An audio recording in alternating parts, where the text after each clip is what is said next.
Alhamdulillahi Rabbil Alamin, wassalatu wassalam ala nabiyyina Muhammadin wa ala alihi wa ashabihi ajma'in wa man tabi'ahum bi ihsanin ila yawmiddin.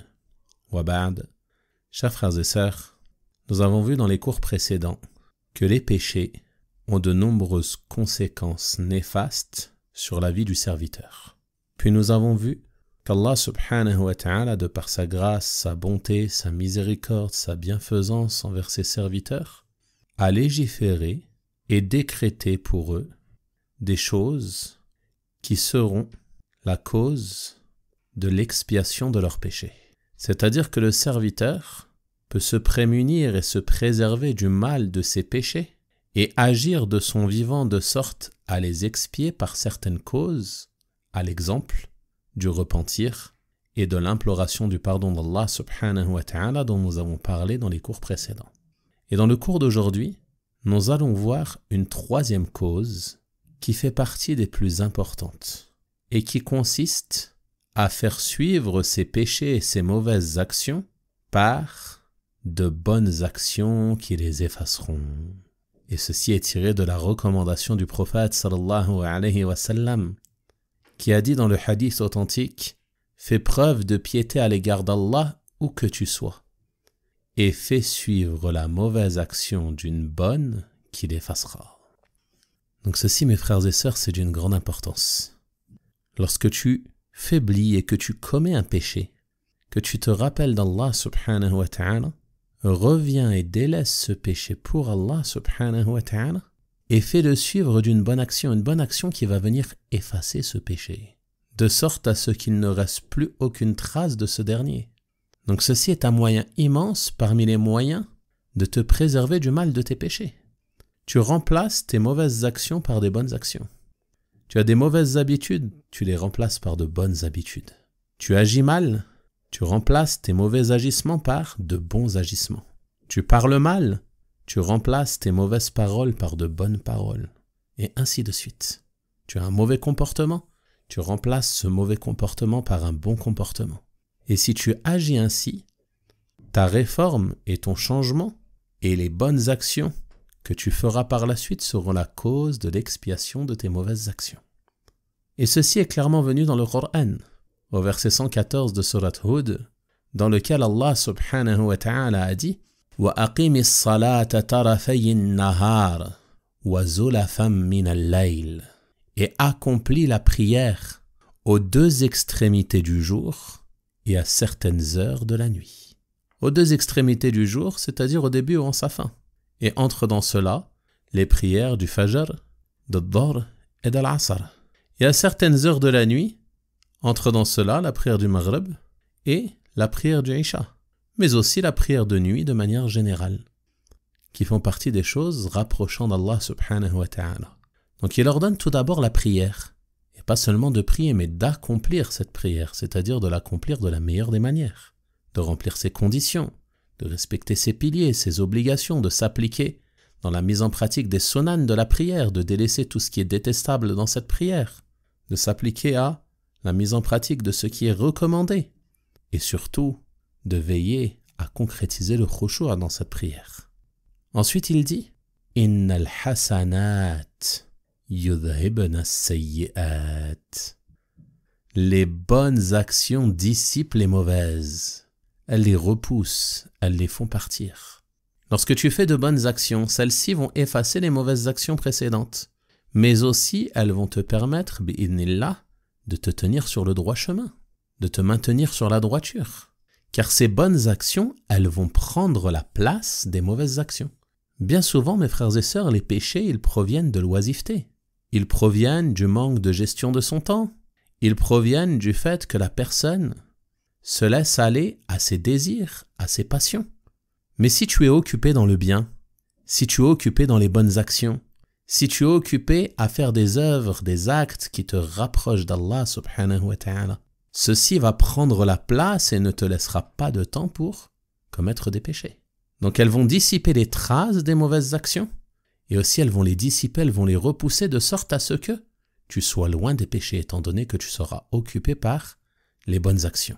Et à la tête de ces bonnes actions, il y a bien sûr les 5 prières. Vous voyez que ceci est venu après l'ordre de l'accomplissement des 5 prières. Donc ceci nous montre que ces 5 prières et tout ce qui est lié à celles-ci comme œuvre surérogatoire, ceci fait partie des hasanat les plus immenses qui vont dissiper tes mauvaises actions. En plus d'être des bonnes actions qui te rapprochent d'Allah, pour lesquelles tu mériteras bi'idhnillahi ta'ala la récompense d'Allah, elles vont dissiper et repousser tes mauvaises actions et effacer leurs traces. Donc ça, c'est un bienfait immense qu'il ne faut pas négliger. Nous sommes dans ces jours méritoires durant lesquels il est légiféré de multiplier le bien, de multiplier les bonnes actions. Fais cela afin de dissiper les traces et les effets et les conséquences néfastes de tes péchés. Multiplie le bien, tu te rapprocheras d'Allah, tu seras digne d'être récompensé. Et en plus de cela, ceci va dissiper tes péchés et t'éloigner des péchés. Et la question qui se pose ici est de savoir, est-ce que ces bonnes actions effacent l'ensemble des péchés ou bien ceci est-il restreint aux péchés mineurs? Car vous savez que les péchés sont de 2 sortes. Il y a parmi les péchés des péchés mineurs, desquels nous devons nous éloigner, qu'il ne convient pas de commettre. Mais il y a des péchés dont la gravité est plus grande, et ce sont les péchés majeurs. À l'exemple du meurtre, de la fornication, de la consommation d'alcool ou de produits stupéfiants, des péchés de la langue comme la médisance, la calomnie, le mensonge, le colportage, tout ceci fait partie des péchés majeurs. Et ces péchés, les péchés majeurs, pour être pardonnés, il est impératif pour toi de t'en repentir. Il est impératif pour toi de t'en repentir à Allah subhanahu wa ta'ala, en respectant les conditions que l'on a vues dans un cours précédent, en délaissant ce péché, en ayant des regrets pour le passé, en ayant la ferme volonté de ne plus le commettre, et, si ce péché est lié au droit d'une créature, en réparant les torts causés. Quant aux bonnes actions ici, qui vont dissiper les mauvaises actions, qui vont effacer leurs traces, ce qui est visé par cela, ce sont seulement les péchés mineurs. Comme cela est venu dans d'autres textes, comme dans la parole du prophète sallallahu alayhi wa sallam, lorsqu'il a dit les 5 prières, la prière du vendredi à la suivante, le mois de Ramadan au suivant, expie les péchés qui sont commis entre eux. Qu'est-ce que cela signifie? Cela signifie que tu fais le fajr. Ensuite, tu vas faire le dhuhr. Lorsque tu viens pour faire le dhuhr, que tu accomplis cette prière, l'accomplissement de cette prière est une cause d'expiation des péchés que tu as commis entre dhuhr et le fajr. Ensuite, tu vas faire l'asr, qui va venir expier ce qui a été commis entre les prières de dhuhr et de l'asr. Ensuite, tu vas faire le maghrib. Ensuite, l'isha, et ainsi de suite. Chaque prière vient expier ce qui a été fait entre elle et la prière précédente. De la même manière, la prière du vendredi à l'autre. Ça, c'est quotidien, les 5 prières. Et il y a aussi une expiation hebdomadaire, celle du vendredi. Lorsque tu fais la prière du vendredi, cela vient expier les péchés que tu as faits durant la semaine depuis le vendredi précédent. Le mois du Ramadan au suivant, et ainsi de suite. Donc tout ceci sont des expiations dont profite le serviteur lorsqu'il accomplit ses actions. Il se peut que quelqu'un soit pardonné à chacune de ses prières. Il se peut que pour un autre, l'expiation qu'il y a lors des 5 prières ne soit pas suffisante, donc ses péchés seront expiés le vendredi. Et il se peut que cela ne soit pas suffisant et un autre viendra et ses péchés seront expiés durant le mois de Ramadan et ainsi de suite. Toutefois, le prophète sallallahu alayhi wa sallam a émis ici une condition particulière et il a dit « Tant qu'on s'écarte des grands péchés, tant qu'on s'écarte des péchés majeurs. » C'est-à-dire que la condition pour profiter de ces expiations est de s'écarter des péchés majeurs. De ne pas être de ceux qui persistent à commettre des grands péchés sans se repentir de ces péchés. C'est ça qui est visé. Quant à celui qui tombe dans un péché majeur mais se repent, il se rappelle d'Allah, il revient à Allah, celui-ci il profitera de ses expiations, Inch'Allah. Mais celui qui est constant, qui s'obstine, qui persiste à commettre de grands péchés, ne cherche pas à s'en repentir, n'implore pas le pardon d'Allah, alors celui-ci il est en danger.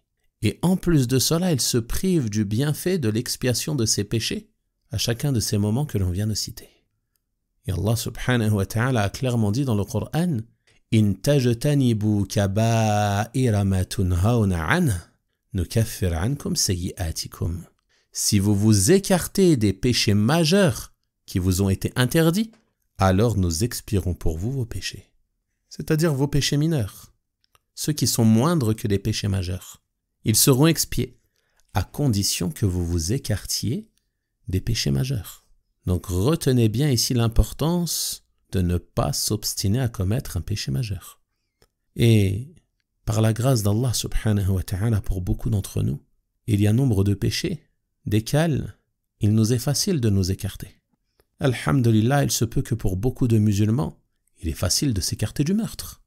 On demande à Allah subhanahu wa ta'ala de nous préserver. Il est facile de s'écarter du vol. Il est facile de s'écarter de la consommation d'alcool, de la consommation de produits stupéfiants, ou encore de la fornication. Car, pour beaucoup, nous sommes conscients de la laideur de ces péchés, de la laideur de celui qui les commet, et nous sommes conscients de leur gravité. Mais combien parmi nous sont ceux à être conscients de la gravité et de la laideur des péchés qu'il commet avec le bout de chair qu'il y a dans sa bouche, avec ta langue? Qui parmi nous est réellement conscient de cela? Des paroles qu'on pense insignifiantes et qui sont lourdes de conséquences auprès d'Allah subhanahu wa ta'ala. La médisance qui occupe la plupart des discussions entre les gens, qui lorsqu'ils se voient, parlent d'un tel ou d'un tel et délient leur langue et prennent du plaisir à manger de la chair de leurs frères et de leurs sœurs. Combien sont ceux à penser insignifiant le fait de mentir? Le mensonge qui fait partie des grands péchés. Combien sont ceux à mentir pour la moindre raison? Il ment. Dès qu'il parle, il prononce des mensonges. Il invente des histoires. Il ment lorsqu'il est en retard. Il ment lorsqu'il a une chose qui le dérange. Il ment lorsqu'il veut couvrir certaines choses qu'il ne veut pas dévoiler. Ainsi de suite, il passe son temps à mentir. Ou pour s'inventer une vie, s'inventer une notoriété. Ou pire encore, elle va mentir sur les gens et tomber dans la calomnie. Inventer des histoires sur les gens pour les dénigrer, les rabaisser et nuire à leur image. Ou encore le péché du colportage, rapporter les paroles des uns sur les autres pour semer la discorde, semer les troubles. Tout ceci fait partie des grands péchés, mes frères et sœurs. Et celui qui s'obstine sur cela, celui qui ne se repent pas, celui qui ne se réforme pas, celui qui n'apprend pas à tenir sa langue, celui qui n'éduque pas sa langue, et qui s'obstine dans ses péchés, alors il ne profite pas du bienfait de ses expiations lorsqu'il fait ses 5 prières, lorsqu'il fait la prière du vendredi, lorsqu'il jeûne le mois de Ramadan, et ainsi de suite. In tajtanibu kaba'ira ma tunhauna anhu, nukaffir ankum sayyi'atikum. Si vous vous écartez des péchés majeurs qui vous ont été interdits, nous expirons pour vous vos mauvaises actions, vos péchés mineurs. Et nul doute que ceci demande de la patience. C'est pour cela qu'Allah subhanahu wa ta'ala dit dans le verset suivant « Wasbir », c'est-à-dire patiente. Patiente dans l'obéissance à Allah, patiente afin de ne pas désobéir à Allah. Sois ferme et persévère sur ce chemin. فَإِنَّ اللَّهَ لَا يُضِيعُ أَجْرَ الْمُحْسِنِينَ. Car Allah ne laisse pas perdre la récompense des gens bienfaisants. Ta bienfaisance, tu en retrouveras la récompense augmentée auprès d'Allah subhanahu wa ta'ala. Ne t'inquiète pas pour cela. Tout ce qui t'est demandé est de patienter sur le droit chemin, de patienter jusqu'à te réformer, de patienter jusqu'à atteindre l'agrément et la satisfaction d'Allah subhanahu wa ta'ala. Donc ceci, mes frères et sœurs, est un parmi les moyens d'expier nos péchés. Il est d'une grande importance. Et, afin de s'encourager à faire le bien, c'est une bonne chose ici de se rappeler de certains hadiths dans lesquels il a été mentionné justement l'expiation des péchés. À titre d'exemple, le prophète sallallahu alayhi wa sallam a dit au sujet des ablutions: celui qui fait ses ablutions et parfait ses ablutions, c'est-à-dire qu'il ne les néglige pas, il fait attention de bien faire ses ablutions, de les accomplir de manière valide, en prenant pour modèle le prophète sallallahu alayhi wa sallam en cela. Celui qui fait les ablutions et parfait les ablutions. Écoutez bien. Ses péchés sortiront de son corps au point de sortir de dessous ses ongles. Ses péchés sortiront de son corps au point de sortir de dessous ses ongles. Et ce, lorsque tu fais tes ablutions.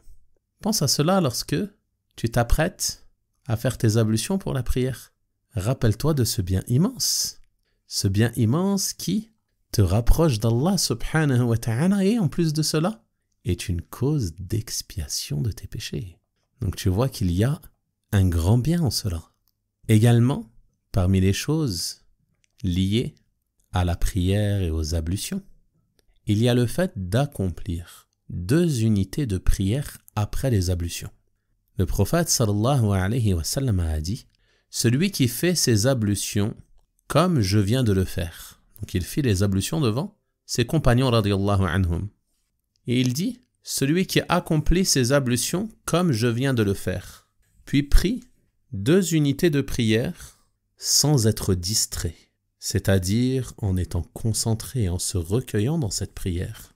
Tous ses péchés passés lui seront pardonnés. Allahu Akbar. Voyez le mérite des bonnes actions. Tous ses péchés passés lui seront pardonnés. C'est un bien immense. Qui pense à cela après avoir fait ses ablutions? Lorsque tu fais tes ablutions, les péchés sortent de ton corps. Tu fais 2 unités, Allah il te pardonne tous tes péchés passés. Ce n'est pas un bien immense. Et que dire si tu rajoutes après tes ablutions l'invocation légiférant en disant « Ashhadu an la ilaha illallah, wahdahu la sharika lah, wa ashhadu anna Muhammadan abduhu wa rasuluh » Tu dis cela, le prophète sallallahu alayhi wa sallam, il dit « Il n'y a personne parmi vous qui ne fait les ablutions et les parfaits, puis dit cela, sans qu'on lui ouvre les 8 portes du paradis, il entrera par celle qu'il voudra. » Donc là, on ne parle que des ablutions, mes frères et sœurs. On ne parle que des ablutions. Cette adoration que malheureusement, beaucoup d'entre nous accomplissent avec le cœur absent, le cœur distrait, oubliant qu'on se rapproche ainsi d'Allah subhanahu wa ta'ala, oubliant que l'on fait cela car Allah nous l'a ordonné, oubliant que l'on fait cela prenant pour modèle le messager d'Allah sallallahu alayhi wa sallam, oubliant que c'est une adoration qui nous rapproche d'Allah. Et si le cœur était présent, on profiterait beaucoup mieux de chacun de nos actes. Mais cette insouciance, cette absence du cœur nous mène à être distraits de tous ces bienfaits. Donc ceci concerne le mérite des ablutions, le mérite de faire 2 unités après les ablutions, 2 unités de prière, en se recueillant dans ces 2 unités, en ayant le cœur présent, et non pas le cœur distrait à penser à ton commerce, à tes problèmes ou je ne sais quoi. Tu te recueilles en prière. Tu dis Allahu Akbar, Allah est le plus grand, Allah est plus grand que tout. Il est plus grand que tes problèmes, il est plus grand que ce qui te perturbe, ce qui t'inquiète, ce qui te tracasse. Allah est plus grand que cela. Il est plus grand que toute chose, subhanahu wa ta'ala. Et tu te tiens debout devant lui donc, ne pense pas à ces choses et pense à Allah, subhanahu wa ta'ala. Tu fais cela, tes péchés passés sont expiés. Ensuite, qu'est-ce que tu vas faire? Tu vas faire tes 5 prières. Là, on a parlé seulement des ablutions et les 5 prières, c'est une cause immense d'expiation des péchés, comme on l'a vu dans le verset. Allah, il ordonne l'accomplissement des prières, et ensuite il nous dit, les bonnes actions dissipent les mauvaises. Et le prophète, sallallahu alayhi wa sallam, a dit au sujet des 5 prières quotidiennes, qu'elles sont comparables à un fleuve qui coule en abondance devant la porte de l'un d'entre vous, et dans lequel il se lave 5 fois par jour. Qu'est-ce que cela signifie, il se lave 5 fois par jour? Il se lave de ses péchés. Il se lave de ses péchés. Dans une autre narration, il dit, que pensez-vous d'une personne qui aurait un fleuve devant sa demeure dans lequel il se laverait 5 fois par jour? Resterait-il sur lui une souillure? Ils répondirent non, il ne resterait sur lui aucune souillure. Puis il dit, tel est l'exemple des 5 prières, selon le sens du hadith. Donc veillez à être assidu à vos prières. Si tu veux le bien, si tu veux la miséricorde d'Allah, si tu veux le pardon de tes péchés, sois assidu à tes 5 prières. Également, toujours autour de la prière, regardez le bien comme il est accessible et comme nous en sommes distraits.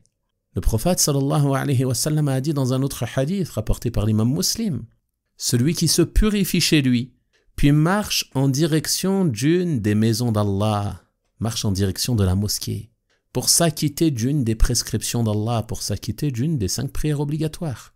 Écoutez bien, à chaque fois qu'il fera 2 pas, l'un expiera un péché et l'autre l'élèvera en degré. Un pas expie un péché et l'autre, c'est une élévation de degré. Vous voyez le mérite immense. Vous voyez le bienfait qu'il y a dans l'accomplissement de ces prières et de l'assiduité à ces prières. C'est une cause immense pour expier nos péchés, pour dissiper nos mauvaises actions, pour dissiper leurs conséquences, pour trouver le bonheur ici-bas et dans l'au-delà. Également, parmi les actions immenses qui vont être une cause de l'expiation de tes péchés, il y a l'aumône.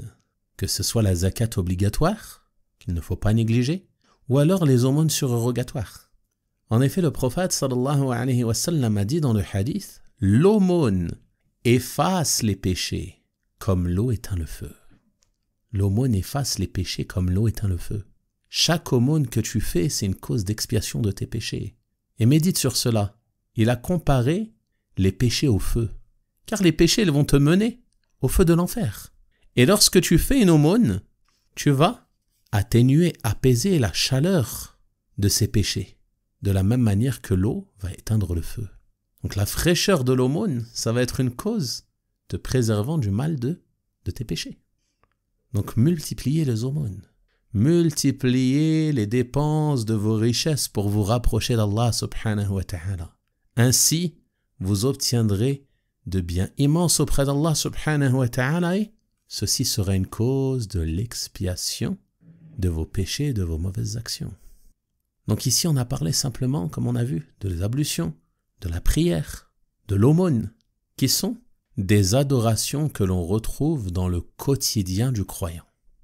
Au quotidien, le croyant, il fait ses ablutions. Au quotidien, il prie. Et au quotidien, il lui convient de donner l'aumône, de faire des sadaqat pour se rapprocher d'Allah subhanahu wa ta'ala. Et ces sadaqat dissiperont ses mauvaises actions. Parmi les actions également qui vont te permettre d'expier tes péchés, il y a la prière sur le prophète sallallahu alayhi wa sallam. Médite sur sa parole lorsqu'il dit « Celui de ma communauté qui prie sur moi une fois, sincèrement de son cœur », ça c'est important, l'ikhlas toujours dans chacune de tes adorations, Allah priera sur lui 10 fois, c'est-à-dire qu'il fera ses éloges auprès de ses anges rapprochés, l'élèvera de 10 degrés, lui inscrira 10 bonnes actions et lui effacera 10 mauvaises actions. Lui effacera 10 mauvaises actions, c'est une cause de l'expiation de tes péchés de dire « Allahumma salli ala nabiyyina Muhammad ». Allah prie sur toi 10 fois. Il t'élève de 10 degrés, il t'inscrit 10 bonnes actions et il efface de toi 10 mauvaises actions. Allahumma salli ala nabiyyina Muhammad. Allahumma salli ala nabiyyina Muhammad. Combien de bonnes actions tu peux gagner et combien de mauvaises actions tu peux expier en multipliant cette parole, en priant sur le prophète sallallahu alayhi wa sallam. Ceci est un bien immense qu'il ne convient pas de négliger.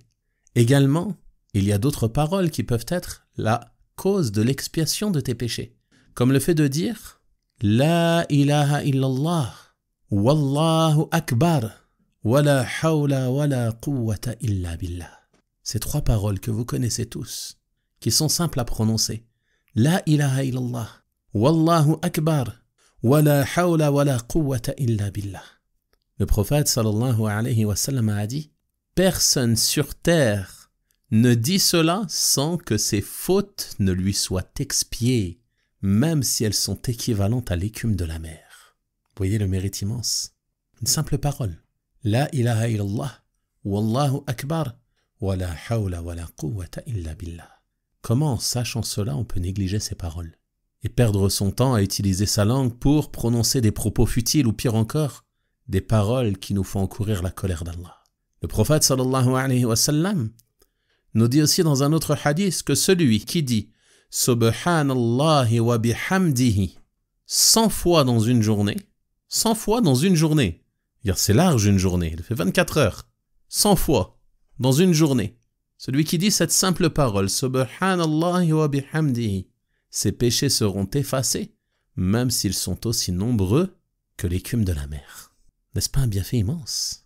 N'est-ce pas un bienfait immense, mes frères et sœurs? Ces simples paroles, la prière sur le prophète sallallahu alayhi wa sallam, ces formules de dhikr, tu les prononces, tu les multiplies et ainsi tu te rapproches d'Allah et celles-ci sont des causes d'expiation de tes péchés. Parmi les actions également qui vont expier tes péchés, il y a des choses qui peuvent parfois nous échapper. Des choses auxquelles on ne prête pas attention forcément. Comme le simple fait de retirer un objet gênant de la route. On croise tous parfois sur notre chemin un bout de bois, un déchet, une chose nuisible qui se trouve sur le chemin des gens sur la route et qui peut les gêner. Et peu sont ceux parmi nous à prêter attention à cela et à se rapprocher d'Allah subhanahu wa ta'ala en retirant ces nuisances des chemins et des routes. Pourtant le prophète sallallahu alayhi wa sallam nous dit dans le hadith authentique Alors qu'un homme marchait sur un chemin, il trouva une branche épineuse qu'il retira du chemin, une branche épineuse, des ronces peut-être ou autre chose semblable. Il la retira du chemin. Allah le rétribua et lui pardonna ses péchés. Allahu Akbar. Il a simplement retiré une branche épineuse du chemin et Allah lui a pardonné ses péchés. Et dans une autre narration du hadith, il est dit « On le fit alors entrer au paradis ». Vous imaginez ces récompenses immenses pour des actions qui bien souvent nous échappent, Wallahu al-musta'an. Donc il est important d'avoir le cœur présent pour profiter de ces actions, profiter de ces choses qui nous rapprochent d'Allah subhanahu wa ta'ala, qui nous permettent d'obtenir le pardon de nos péchés. On peut mentionner aussi parmi les causes d'expiation des péchés le fait de répondre à l'adhan. Le prophète sallallahu alayhi wa sallam a dit dans le hadith, celui qui, lorsqu'il entend le muaddin, celui qui fait l'appel à la prière, dit après cela « Ashhadu an la ilaha illallah, wahdahu la sharika lah, wa anna Muhammadan abduhu wa rasuluh, raditu billahi rabban, wa bi Muhammadin rasula, wa bil islami dina » On lui pardonne alors ses péchés. Allahu Akbar. Vous avez vu toutes les occasions qu'il y a de se faire pardonner ses péchés simplement avec les 5 prières. Également, on rapporte le mérite des assises de rappel, qui sont une cause aussi de pardon des péchés. Les assises de rappel d'Allah, les assises de science. On rapporte du prophète sallallahu alayhi wa sallam la parole suivante. Aucun groupe ne s'assoit pour une assise dans laquelle il se rappelle d'Allah durant celle-ci, puis se lève, c'est-à-dire pour quitter cette assise, sans que l'on leur dise « Levez-vous, Allah vous a certes pardonné vos péchés et vos mauvaises actions ont été changées en bonnes actions. » Mérite des assises de rappel, les assises de science, une cause de l'expiation et du pardon des péchés. Enfin, parmi les causes, qui sont bien trop nombreuses pour être mentionnées, mais parmi les causes que l'on va mentionner dans cette assise, il y a la bienfaisance envers les parents. Le comportement, mes frères et sœurs, c'est d'une grande importance. C'est important d'améliorer notre relation avec Allah subhanahu wa ta'ala à travers l'amélioration de notre prière, de nos ablutions, de nos aumônes, de notre jeûne, et ainsi de suite parmi les adorations par lesquelles on se rapproche d'Allah subhanahu wa ta'ala. Mais il est aussi important de prendre conscience qu'Allah subhanahu wa ta'ala a légiféré pour nous le bon comportement. Le bon comportement de manière générale, et plus particulièrement avec certaines personnes, à commencer par les parents. Le prophète sallallahu alayhi wa sallam a été interrogé par Abdullah ibn Mas'ud. Il lui a dit quelle est l'œuvre, quelle est l'action la plus aimée par Allah. Il lui dit la prière en son temps. Il lui dit et après cela, il lui dit la bonté envers les parents. Il lui dit après cela, il dit la lutte sur le sentier d'Allah. Médite sur cela. Il a mentionné la bonté envers les parents après la prière en son temps et avant la lutte sur le sentier d'Allah. Ça te montre l'importance de cette action. L'importance de ne pas négliger tes parents, l'importance de ne pas avoir un mauvais comportement envers tes parents. Attention, ne sois pas malfaisant, ni par une parole, ni par un regard, ni par un comportement, ne leur cause aucun tort, ne leur apporte que du bien. Et ceci, mes frères et sœurs, est une cause immense pour expier les péchés. Un homme est venu voir le prophète sallallahu alayhi wa sallam et lui a dit « Ô messager d'Allah, j'ai commis un péché gravissime. Y a-t-il un repentir pour moi ? J'ai commis un péché gravissime. Y a-t-il un repentir pour moi ?» Le prophète sallallahu alayhi wa sallam lui dit alors « Ta mère est-elle encore vivante ? Ta mère est-elle encore vivante ?» Et l'homme de répondre que non. Il lui dit alors « As-tu une tante maternelle, une khala, une sœur de ta mère ?» Il lui dit « Oui. » Il lui dit alors « Sois bon envers elle. » Allahu Akbar. Sois bon envers elle, afin de te repentir de ton péché. Il l'interrogea au début au sujet de la mère, car la bonté envers la mère est une cause d'expiation des péchés. Et sa mère n'étant plus vivante, n'ayant plus lui l'opportunité de pouvoir être bon envers sa mère, le prophète sallallahu alayhi wa sallam l'orienta vers la bonté envers la tante maternelle. Et les gens de science ont mentionné que la bonté envers les parents fait partie des œuvres les plus immenses par lesquelles tu te rapproches d'Allah et par lesquelles tu obtiens le pardon de tes péchés. Un homme est venu voir le noble compagnon Abdullah ibn Abbas radiyallahu anhuma et lui a dit « J'ai demandé une femme en mariage et elle refusa. Un autre homme la demanda en mariage et elle accepta qu'il l'épouse. Je fis alors pris de jalousie et je l'ai tué. Y a-t-il un repentir pour moi ?» Y a-t-il un repentir pour moi?